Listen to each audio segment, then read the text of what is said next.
అది 1947వ సంవత్సరం.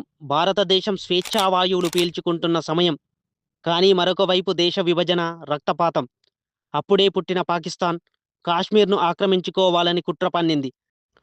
అలాంటి కష్ట సమయంలో భారత్ తరపున నిలబడ్డాడొక ధీరుడు. పాకిస్తాన్ తనకు ఆఫర్ చేసింది ఆర్మీ చీఫ్ పదవిని ఇస్తానని.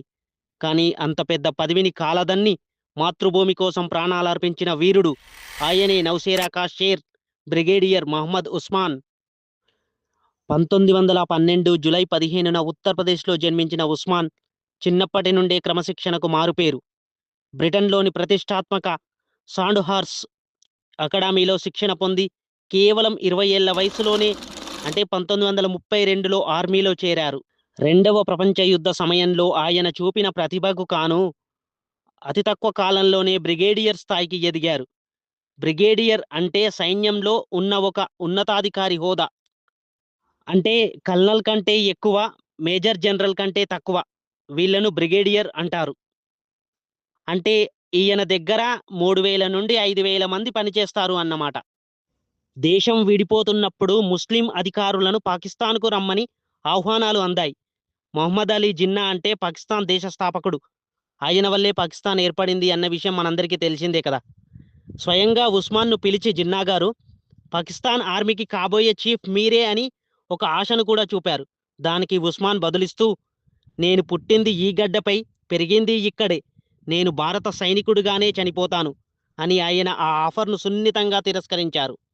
ఇక పాకిస్తాన్ చేసే అక్రమాల గురించి మనకు తెలుసు కదా!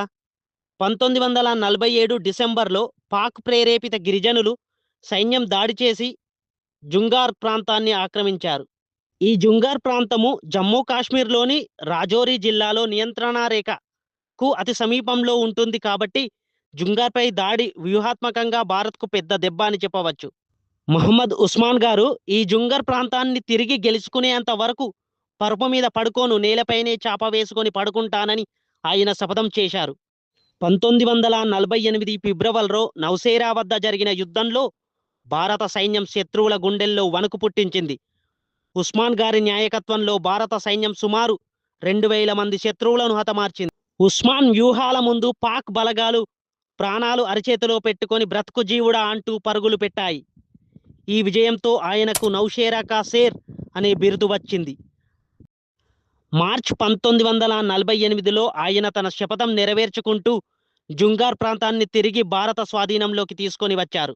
జూలై 3, 1948న ఉస్మాన్ గారు జుంగార్ ప్రాంతంలో రక్షణా చర్యలను పర్యవేక్షిస్తున్న సమయంలో పాకిస్తాన్ సైన్యం ప్రయోగించిన ఒక బాంబు ఉస్మాన్ గారి దగ్గరలో పేలింది. కేవలం 36 ఏళ్ల వయసులోనే ఆయన మాతృభూమి కోసం ప్రాణాలర్పించారు. ఉస్మాన్ గారు ఊపిరి వదిలే ముందు, మనం గెలిచిన ఈ నేల మళ్ళీ శత్రు చేతిలోకి వెళ్ళకూడదు అంటూ అమరుడవ్వడం దేశంపై ఆయనకున్న ప్రేమను చాటి చెబుతుంది. ఈ జుంగార్ ప్రాంతం ఇప్పటికీ కూడా భారత్‌లోనే ఉంది. ఆయన మరణానంతరం భారత్ మహావీర చక్రతో ఉస్మాన్ గారిని గౌరవించింది. మతం కంటే దేశం గొప్పదని చాటిన మహమ్మద్ ఉస్మాన్ వంటి వీరులు మన చరిత్రలో ధృవతారలు. ఆయన త్యాగం మరువలేనిది. జై హింద్.